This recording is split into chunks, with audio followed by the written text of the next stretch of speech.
Mugwama mutya abagala balungi abeekumi na kusinga face to face 6 mbaaniriza ati nate olunaku olwaleero mwasuze mutya abaakazi okuka ate mmwe nga gwe wasiibye otya kansuubire oli bulungi. Olunaku olwaleero njagala kubabuulira kino. Bw'oba oli mukyala ng'olina omwami wo nga gwe ebbanga ly'omaze totuukangako ku ntikko, munnange njagala nkubuulire kino, muyige okuyamba ku basajja.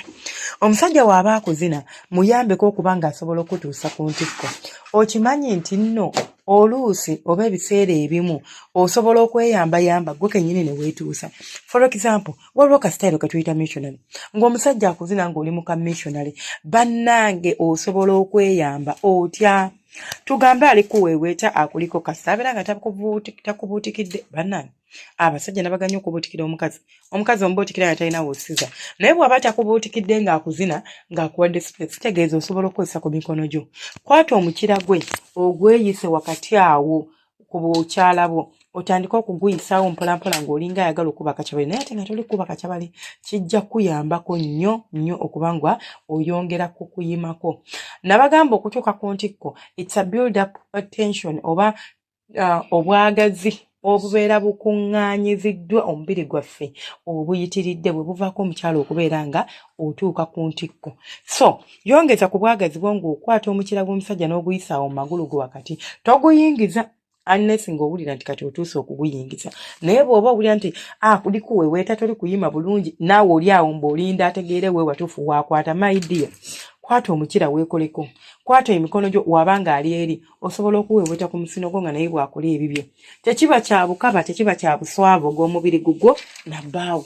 Simanyi lwaki ebintu ebimu bitwala ng'ebyekikaba, mubitwala kaata ate mbikole ntya, kaata ate senga ndaba atya. Akulaba ati kitegeeza ki? Mbadde manyi tugenda mu kwezina kunyumirwa. Kyogamba tugenda mu kwezina kubeera nga tetunyumirwa. Kati deni kubeera kungasa ki? Weeweeta omusajja wo. Okuweeweeta omusajja kimuyambako okumwongera amaanyi n'abeera ng'akuzina. Lwaki nkugambye nti missionary cell osobola okukolera kino? Nnungi nnyo kubanga ekuwa omwagaanya. Omusajja akubeerako ng'akuli kumpi. Kitegeeza osobola okuyisa emikono n'omuyisayisaako at least ku nsinga, at least mu kiwata, at least mu kifuba. Naye oli awo olinganga ali mu kabuzi nti munnange sisobola kukwata gye siraba. Ewantu woolaba. Ate ekirala ekyamakulu, omusajja waba akuzina mutunuulire mu kifuba, mutunuulire mu maaso, mwegombe. Tunuulire omusajja wo mwegombe ogambe waaw, nina ekisajja. Otunuulire omusajja ogambe waaw, nina omusajja. Naye mubeera ne mudda awo oyagala omusajja byonna yaba abikwasaganya, omaze emyezi, imagine myaka olina omusajja naye nga takutuusanga ku ntikko. In fact nga weeva nako n'ogamba naye kirabika obanze sisobola natuuka ku ntikko, obanze bwetyo bwe natondebwa, obanze ne weetugumatuguma ebirwadde ne weekola otya. Naye ng'obuzibu buli wamu bwokka, omusajja omulekerera nnyo ate era n'omulekera omugugu ogw'okubeera nti byonna yalina obikwasaganya. Si we guli. Naawe olina okwefaako nga nannyini mufu. Bagamba nannyini mufu yakwata ewa oyo abeera mufu. Olina okwefaako ne weekembakemba n'obeera nga at least olina ky'okolawo. Omusajja musikiniremu. Omusajja buli bw'omusikinira afuna amaanyi n'akuzina kiralu. Bw'akuzina kiralu kitegeeza agenda kustimulatinga ebifo byo byonna bibadde byebase bizuukuke. Bwe bizuukuka ki ekiddako? Muyimu okuyitirirako. Omuyimu ogukuyitirirako kiki? Otuuka ku ntikko. Mukitegeera. Ate bw'aba akuli mu magulu awo osobola teweegaziya nnyo ebyo by'okwegaala mu biveeko. Teweegaziya nnyo kubeera nga oba ali ku kinedda. Wumbawumbako ku magulu gaffe gano mpolampola. Kaakati osobola okweyambayamba n'onsitulirako waneeno mu kiwato katini bw'oti waggulu n'otandika naawe okunyoola ekiwato wansi awo. That also depends ku bbaawo. Waliwo abasajja nga tayagala distraction ye waba afukasinze kuzina mmana. Tayagala obeera awo mbw'ate onyoola kiwato nedda. Bw'aba alyoke nakyo kiryoke. Kati katweka akalala omusajja akuyingiza omukira. In fact gweyingize. Lwaki omuleka aguyingize? Omusajja bw'aba nga akuweeweeta. Omanyi obuzibu bw'abasajja bo we bayima balowooza nnyo ku kituli. Kubanga aba ayimye ng'awulira ye ayagala kukkakkana kimuwujja. Kakati osobola okugukwatako n'omukira ogwo n'obeera ng'oguweeweeta. Bw'ayima bulungi n'amalayo munnange awangaalako mu mmana. Ebiseera ebisinga abasajja babazina nga teyayimye kumalayo. Yayimye yes naye yayimyeko bitundu. Naye bw'omuweeweeta omukira agenda kuyima amaleyo alyoka akuzina ebirungi. Then bw'atandika okukuzina tattata my dearest oba mukwano gwange omulungi. Ako ke kaseera naawe okwate omukono gwo oguteeke ku musino gwo otandika okweweeweeta nga bw'akuzina.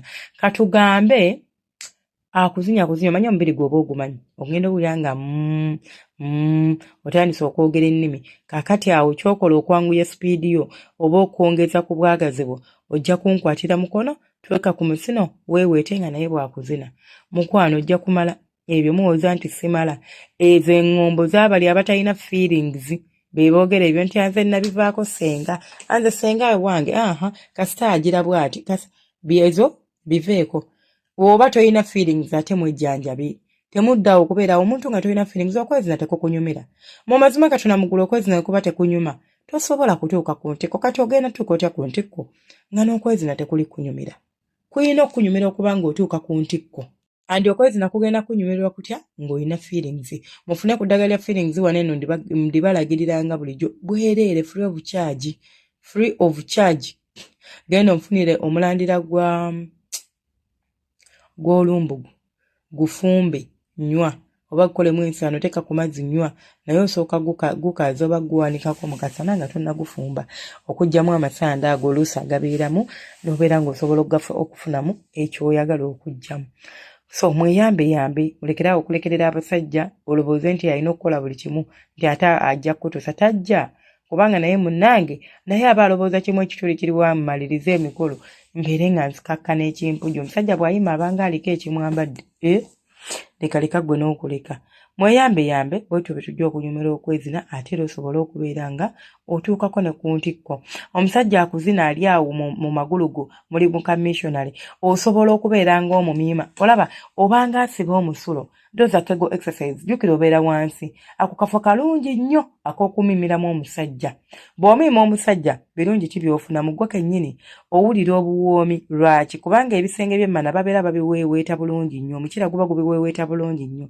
ate najja abeere ng'omukira gwalina guliko emiswa munene mulungi gukwata ku buli kisenge bw'ogumiima owulira bulungi so okumiima tekiyamba musajja yekka nawe kikuyamba ng'omukazi gukwate ote beera ng'omuntu in simple terms oba engeri ennyangu gye nsobola okigamba n'okitegeera kusiba musulo nti owulira gujja n'okusiba you know how you contract those muscles omusulo ne gutavaayo bw'otyo bw'oba olina okukikola beera ng'asiba omusulo nga bw'ota breathe in through your stomach and then exhale through your nose breathe in through your mouth with the stomach sanga omukka oguyisa mu kamwa nga gugenda mu lubuto then ofulumye omukka ng'oguyisa ate mu nnyindo zo ng'olinga omuntu awugga anti bwotussa mu mazzi okitegeera kijja kuyambako okuba ng'otuuka ku ntiko byebyo byange temwera subscribe nga kulikinga no commenting omukama abankuumire abanjagalire mubeere bulungi temujjanga okwo